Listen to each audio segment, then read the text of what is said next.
69,000 से जुड़ी supreme court की महत्वपूर्ण अपडेट के साथ उपस्थित है इस वीडियो में। जैसा कि आप सभी को पता है, 69,000 शिक्षक भर्ती के आरक्षण मामले की आज सुप्रीम कोर्ट में सुनवाई थी। सुनवाई को लेकर जो जानकारी है वो आप सभी को मिल चुकी है कि आज केस मेंशन न होने की वजह से केस की सुनवाई लास्ट मौके तक नहीं हो रही थी, लेकिन कहीं न कहीं एओआर के माध्यम से केस को मेंशन कराने पर माननीय जज साहब ने अगली तारीख 27 नवंबर तय कर दी है और ये भी कहा है कि अगर 27 नवंबर को केस टेकअप नहीं होता है तो फिर अगली तारीख अगले बुधवार यानी कि 4 दिसंबर को लगा दी जाएगी। आप सभी को बता दें, इस वीडियो के माध्यम से 27 नवंबर को किस प्रकार से आपके केस की सुनवाई होगी, उस सुनवाई पर कुछ महत्वपूर्ण सूचना लेके आए हैं। एक तरह से कह सकते हैं एक रणनीति लेकर आए हैं। जितने भी हमारे ओबीसी वर्ग के नेता हैं, चाहे वो 6800 के लीडर हों, चाहे 19,000 के लीडर हों, सभी लीडर अगर इस प्रकार की रणनीति पर कार्य करेंगे तो 27 नवंबर को आपका केस कहीं न कहीं टेकअप होने के पूरे चांसेस रहेंगे। और इस जज साहब को लेकर अगर थोड़ी सी जानकारी आपको बता दें, ये जज साहब कहीं न कहीं केस को बहुत बेहतरीन ढंग से सुनते हैं, समझते हैं और डबल बेंच के आदेश पे ही कहीं न कहीं एक तरह से अगर देखा जाए तो डबल बेंच के आदेश का ही ध्यान देते हुए जजमेंट पारित करते हैं। क्योंकि आप सभी को पता है इस जज साहब को लेकर जो अफवाहें फैली हुई हैं, उस अफवाहों पर अगर बात करें तो पिछले 2 डेट पे 12 नवंबर को असिस्टेंट प्रोफेसर के प्रयागराज केस की सुनवाई स्टार्ट हुई थी। 2 घंटा लगातार सुनवाई हुई थी उस दिन और आज 1 घंटा सुनवाई हुई और आज जजमेंट रिजर्व भी कर लिया गया। तो इस जज साहब को लेकर बहुत पॉजिटिव उम्मीदें ये है कि अगर आपका मामला 27 तारीख को सुनवाई के लिए लिस्टेड हुआ है, अगर सुनवाई होती है, केस टेकअप होता है तो 4 दिसंबर तक आपका जो जजमेंट, आपकी जो मामला है वो रिजर्व हो जाएगा और 22 दिसंबर को कोर्ट बंद हो रही है और 5 जनवरी तक कोर्ट खुलने की सूचना है। तो कहीं न कहीं जनवरी महीने में आपको जजमेंट भी देखने को मिलेगा और डबल बेंच के आदेश का ही अनुसार आपको जजमेंट मिलेगा। तो कहीं न कहीं ओबीसी वर्ग के लिए बहुत बड़ी खुशखबरी मिल सकती है और यही जज साहब आपके मामले को निस्तारित भी कर सकते हैं, जैसा हम लोग उम्मीद लगाकर बैठे हुए हैं। फिलहाल आज 9 पेजों का जजमेंट पारित हो चुका है। उस 9 पेज के जजमेंट में अगर देखा जाए तो शुरू से लेकर आखिरी तक केवल और केवल अधिवक्ताओं के नाम लिखे गए हैं और एओआर के नाम लिखे गए हैं और केसों की संख्या लिखी गई है, यानी कि जितने ही याचिका, जितने भी आईए दाखिल की गई है, सभी आईए पर कौन कौन से एओआर हैं उन सभी का जिक्र किया गया है। लेकिन कुल मिला के अगर बात करें तो उस जजमेंट में केवल और केवल एक लाइन लिखी गई है कि आपका मामला अगली तारीख यानी कि 27 नवंबर के लिए लिस्टेड कर दिया गया है। आप सभी साथियों से निवेदन है कि इस वीडियो को अधिक से अधिक शेयर कीजिएगा, जिससे कि इस जानकारी को सभी साथियों तक पहुंचने में मदद मिले और वो जान सके कि 69,000 शिक्षक भर्ती में आखिरकार वो आज तक बेरोजगार क्यों हैं और कब तक बेरोजगार रहने की संभावना बन रही है। फिलहाल नौकरी कब तक मिलेगी, इस संबंध में भी हम पूरी जानकारी इसी वीडियो में देंगे, तो वीडियो को लास्ट तक जरूर देखिएगा। आप सभी को सबसे पहले दिखाना चाहेंगे पूरी जानकारी। आप देख सकते हैं कि आपके ये केस का जजमेंट है जो थोड़ी देर पहले साइट पर अपलोड कर दिया गया। आज की सुनवाई का ये जजमेंट है। आप देख सकते हैं जजमेंट की अगर बात करें सेक्शन 6 में कोर्ट नंबर 16 में और आइटम नंबर 34 से लेकर 38 का ये पूरा जजमेंट है। इस जजमेंट के हिसाब से पूरी जानकारी दी गई है। रवि कुमार सक्सेना की अपील पर आज कोर्ट नंबर में सुनवाई हुई और स्टेट ऑफ यूपी की तरफ से अपोजिट पार्टी बनाई गई है और इसमें आप देख सकते हैं एसएलपी संख्या 28,891, साथ में साथ 21,274 और साथ में 22,288, 21,275, 22,862 और 22,864,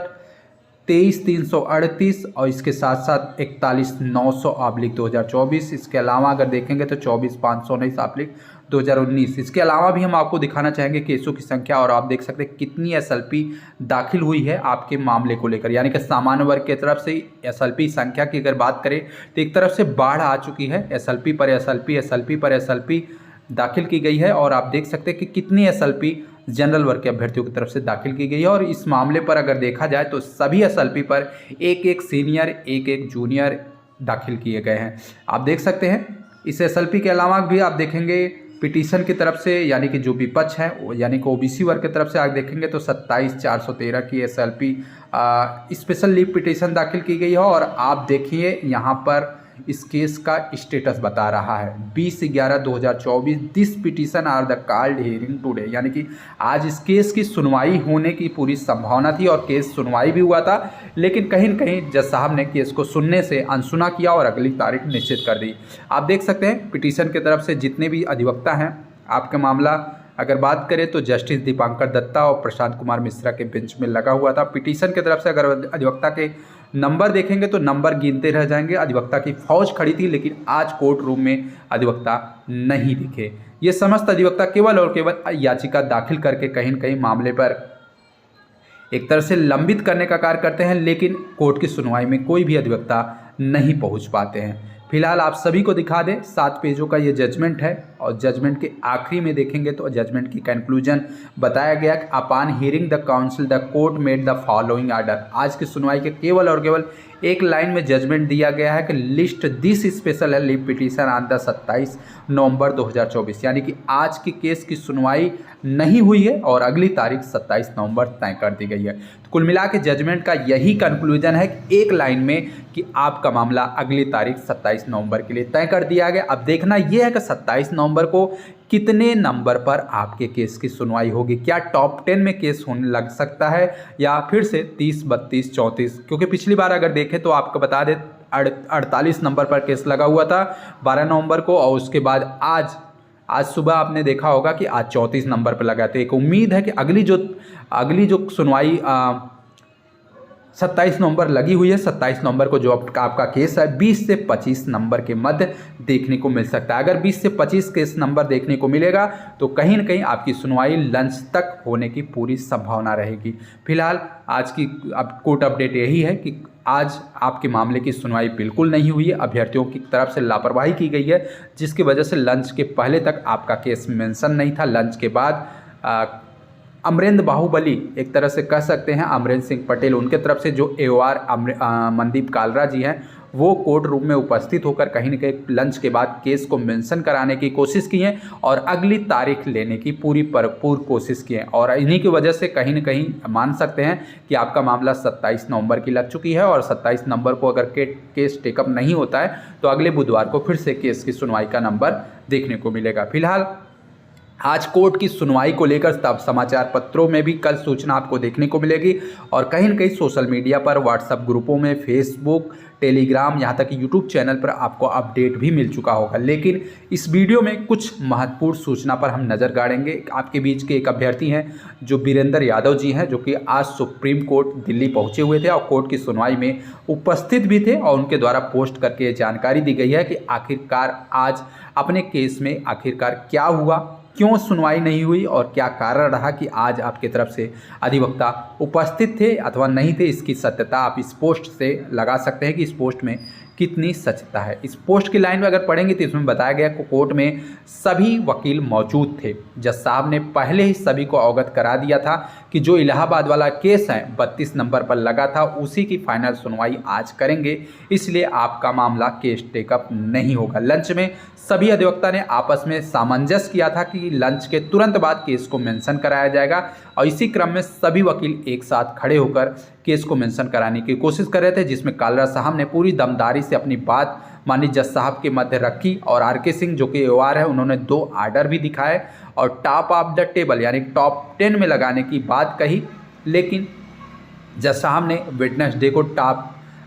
को लगाने की बात कह दी है, लेकिन अब टॉप 10 में लगेगा या ऐसे ही लगेगा, ये चीज़ें काज लिस्ट जारी होने के बाद पता चल जाएगी। इस पोस्ट में वीरेंद्र यादव जी कहते हैं कि आप सभी को, जितने भी आरक्षित वर्ग के अभ्यर्थी हैं, उन सभी को थोड़ा सा धैर्य रखना होगा। आपकी जो टीम है विजय यादव की, उसके पास पैसा तो है, लेकिन इतना पैसा नहीं है कि हर डेट में पैसे को फालतू में उड़ाया जाए। अगर आज सीनियर अधिवक्ता होते तो कहीं न कहीं पैसे का नुकसान हो जाता। इसी को लेकर अगले सुनवाई में आपका मामला अगर नंबर कम आता है तो अधिवक्ता के माध्यम से प्रयास किया जाएगा और अगली डेट पे कहीं न कहीं सीनियर अधिवक्ता उपस्थित रहेंगे। इस प्रकार की आशंका इस पोस्ट के माध्यम से लगाई जा सकती है। इसके अलावा एक और पोस्ट हम आपको दिखाना चाहेंगे, आप देख सकते हैं। और लक्ष्मीकांत यादव जो कि लालू की टीम है, इनके माध्यम से भी आज कोर्ट रूम में क्या कुछ हुआ इसकी पोस्ट के बारे पोस्ट करके जानकारी उन्होंने दी है। पोस्ट में उन्होंने कहा कि लंच के पहले कोर्ट रूम में सुमित यादव और लालू यादव की जो टीम है दोनों के अधिवक्ता कोर्ट रूम में उपस्थित थे, जैसे कि कपिल सिब्बल जी भी उपस्थित थे और सखाराम यादव जी भी उपस्थित थे। और ये चीज़ आप लोगों को पोस्ट के माध्यम से, वीडियो के माध्यम से पता भी चल चुका होगा कि सुनवाई लंच के पहले सखाराम यादव कोर्ट रूम में उपस्थित थे और पूरा प्रयास कर रहे थे कि केस की सुनवाई हो तो बहस करने के लिए अपीयर हो सके। आपको बता दें, दोनों अधिवक्ता के मध्य वार्ता भी हुई थी कि कपिल सिब्बल जी केस टेकअप होने के बाद अपीयर हो जाएंगे और सखाराम यादव जी ने भी आश्वस्त किया था कि केस टेकअप होते ही वो दोनों अधिवक्ता कोर्ट रूम में उपस्थित हो जाएंगे। लेकिन सखाराम सुबह से 4 से 5 बार कोर्ट रूम में आए हुए थे, लेकिन केस का नंबर ना आने की वजह से अन्य केसों में व्यस्त भी हो गए थे। और लंच के बाद जब बाकी टीमें कोर्ट रूम में पहुंची हुई थी, जज साहब ने 32 नंबर डिसाइड करने के मूड में थे, इसलिए समय कम होने की वजह से लंच के बाद अमरेंद्र की टीम की तरफ से मनदीप कालरा कोर्ट रूम में उपस्थित हुए और कहीं न कहीं अगले सप्ताह की डेट लेने की कोशिश की और उसमें कामयाब भी हुए। और साथ ही साथ विजय यादव की तरफ से जितने भी अधिवक्ता हैं वो कोर्ट रूम में उपस्थित नहीं थे, केवल और केवल आर के सिंह उपस्थित थे और उन्होंने भी केस को मेंशन कराने की कोशिश की, लेकिन माननीय जज साहब ने अगली तारीख निश्चित कर दी। तो कहीं ना कहीं इसमें एक दूसरे पर आरोप लगाया जा रहा है, जिससे इसमें लक्ष्मीकांत यादव कहते हैं कि आशीष यादव जो कि विजय यादव के सहयोगी हैं वो कोर्ट रूम में उपस्थित तो नहीं थे, लेकिन कहीं न कहीं वार्ता के अनुसार ये बताया गया था कि विजय यादव टीम की तरफ से पटवालिया सर कोर्ट रूम में उपस्थित रहेंगे, लेकिन लास्ट सुनवाई के दौरान भी पटवालिया सर कोर्ट रूम में उपस्थित नहीं थे। तो कहीं न कहीं एक टीम दूसरे टीम पर आरोप लगा रही है कि फलाने टीम नहीं थी, फलाने टीम के अधिवक्ता नहीं थे, जिसकी वजह से केस टेकअप नहीं हुआ। लेकिन अगर सच्चाई देखा जाए तो इस टीम की बात करें, कोई भी टीम एक तरह से सही नहीं है, हर टीम की गलती मानी जाएगी, क्योंकि आप सभी को सुबह क्या 2 दिन पहले से ही आश्वस्त कर दिया गया था और 12 नवंबर को आप सभी को सुनवाई में ही देखकर ये अंदाज़ा लगा लेना चाहिए, ये सबक लेना चाहिए था कि अगर आज केस को सुबह ही मेंशन करा दिया गया होता तो लंच के पहले आपके केस की सुनवाई हो जाती। लेकिन किसी भी टीम ने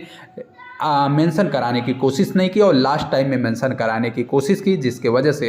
एक नई तारीख देखने को मिली। बाकी आरोप और प्रत्यारोप एक टीम दूसरे टीम पर सिंगल बेंच से लगाती आई है, लेकिन सच्चाई सभी को पता है। इसके अलावा अगर बात करें तो जनरल वर्ग की तरफ से भी एक पोस्ट सोशल मीडिया पर शेयर की गई है और बताया गया है कि आज लंच के बाद कोर्ट बैठने के पहले ही आरक्षित वर्ग के अभ्यर्थियों ने केस को मेंशनिंग करने के लिए ईमेल के माध्यम से प्रयास किया और कहीं न कहीं बेंच द्वारा आज शेष बचे हुए समय को, शेष रहने वाले केस को अगले बुधवार सुनने की बात भी कही गई और जिसके वजह से आपका मामला भी अगले बुधवार के लिए लगा दिया गया। सामान्य वर्ग की टीम अपने हिस्से की पूरी तैयारी के साथ, पूरे पैनल के साथ आज सुप्रीम कोर्ट में उपस्थित थी और आने वाले सुनवाइयों में भी पूरी तरह से उपस्थित रहेगी, पूरी ईमानदारी के साथ प्रयास करेगी और पूरा प्रयास रहेगा कि सामान्य वर्ग के तहत किसी प्रकार के नुकसान न हो। इसलिए टीम हर डेट पर अपने सीनियर अधिवक्ता को उपस्थित करने में किसी प्रकार की कोई भी लापरवाही नहीं करते। इस पोस्ट को देखकर और कहीं न कहीं सामान्य वर्ग के रणनीति को देखकर हमारे ओबीसी वर्ग के अभ्यर्थियों को सोचना चाहिए और उनके नेतृत्वकर्ताओं को यह जानना चाहिए कि जनरल वर्ग के अभ्यर्थी हर डेट पे अपने सीनियर अधिवक्ता को उपस्थित करा रहे हैं, लेकिन हमारे ओबीसी वर्ग के अभ्यर्थी पैसे के लालच में अपने अधिवक्ता को कोर्ट रूम में नहीं पहुंचा रहे हैं, जिसकी वजह से 3 डेट लगने के बाद भी आपके केस की सुनवाई नहीं हो पा रही है। इसके अलावा आप देख सकते हैं केस को मेंशन को लेकर सोशल मीडिया पर एक लिस्ट वायरल हो रही है और ये बताया जा रहा है अगर आपका मामला भी मेंशन करवा दिया जाए लिखित रूप में, ईमेल के माध्यम से, लेटर के माध्यम से, तो इस प्रकार की जो लिस्ट जारी होती है सुनवाई को लेकर, उस सुनवाई की लिस्ट में आपका मामला भी मेंशन रहेगा। अगर इस प्रकार की कोशिश की गई तो कहीं न कहीं एक जो 27 तारीख का सुनवाई है, उस 27 तारीख की सुनवाई के पहले जो मेंशन लिस्ट है, उस मेंशन लिस्ट में आपका मामला लिस्टेड रहेगा और उस दिन सुनवाई होने की पूरी चांसेस रहेगी। आप इस लिस्ट को देख सकते हैं, ये 21 नवंबर की सुनवाई की लिस्ट है और इसमें सभी केसेस मेंशन किए गए हैं जिसकी सुनवाई 21 नवंबर को होना तय है। इसी प्रकार का प्रयास अगर 27 नवंबर के लिए हमारे आरक्षित वर्ग के अभ्यर्थी अगर करते हैं तो 27 नवंबर की सुनवाई के पहले यानी कि 25 नवंबर तक आपको इसी मेंशन लिस्ट में अपना केस भी देखने को मिल सकता है। अब देखना यह है कि हमारे ओबीसी वर्ग के अभ्यर्थी कितना गंभीर हैं सुनवाई को लेकर। अगर वो लिखित रूप में केस को मेंशन करवाते हैं तो 27 के पहले आपका मामला मेंशन है, ये चीज़ें प्रूफ के तौर पर देखने को मिलेगी और अगर ऐसा होता है तो चैनल के माध्यम से आपको अपडेट भी कर देंगे। इसके अलावा अगर हम बात करें तो आज की कोर्ट की सुनवाई को लेकर एक महत्वपूर्ण सूचना निकल के आ रही है। जज साहब को लेकर पिछले 12 नवंबर को असिस्टेंट प्रोफेसर के जो प्रयागराज का जो केस था, जो उस दिन भी सुनवाई होने की वजह से अपना केस टेकअप नहीं हो पाया था और आज भी उसी केस की वजह से अपना मामला टेकअप नहीं हो पाया। वो केस आज रिजर्व हो चुका है। आप देख सकते हैं इसका केस नंबर की अगर बात करें तो आप देख सकते हैं कि 12411 12414/2024 diary number 7985/2024 Allahabad university versus Geetanjali Tiwari Pandey, जो कि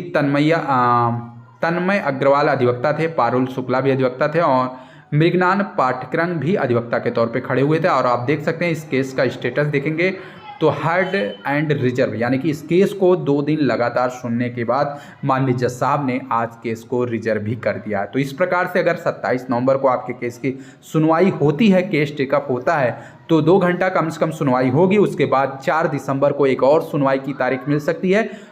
उसी दो कार्य दिवस में आपका जजमेंट भी रिजर्व हो जाएगा, इसकी प्रबल संभावना है। और ये जज साहब ज़्यादा मामले को खींचने के पक्षधर नहीं है, 2 से 3 डेट में केस को डिसाइड कर देते हैं। तो आपके आरक्षण मामले में अगर देखा जाए तो 2 डेट मैक्सिमम से मैक्सिमम, नहीं तो 1 डेट में ही आपका जजमेंट रिजर्व हो सकता है। इसलिए सभी साथियों से निवेदन है कि केस की गंभीरता को समझते हुए 27 तारीख को अपने अपने तैयारियों के साथ उपस्थित जरूर हो। और एक पोस्ट के माध्यम से हम आपको बताना भी चाहते हैं कि 27 नवंबर को अगर हमारे टीम नेतृत्व करता, चाहे वो 6800 वाले हों चाहे 19,000 वाले हों, अगर इस प्रकार की रणनीति पर कार्य करेंगे तो 27 नवंबर को आपके केस की सुनवाई लंच के पहले आपको देखने को मिलेगी। आपको सोशल मीडिया के माध्यम से एक पोस्ट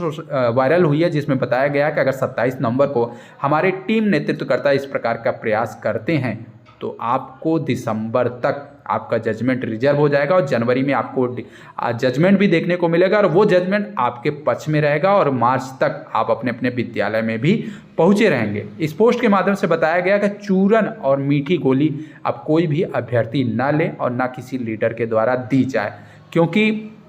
हकीकत कड़वी भली होती है लेकिन हकीकत को जानना अब बेहद ज़रूरी हो चुका है। जितना भी लापरवाही की गई उस लापरवाही को अब इग्नोर किया जाए, लेकिन 27 नवंबर को पूरी ईमानदारी के साथ प्रयास किया जाए और अपने अपने सीनियर लेकर जाएं। बाकी आज कोर्ट रूम में अमरेन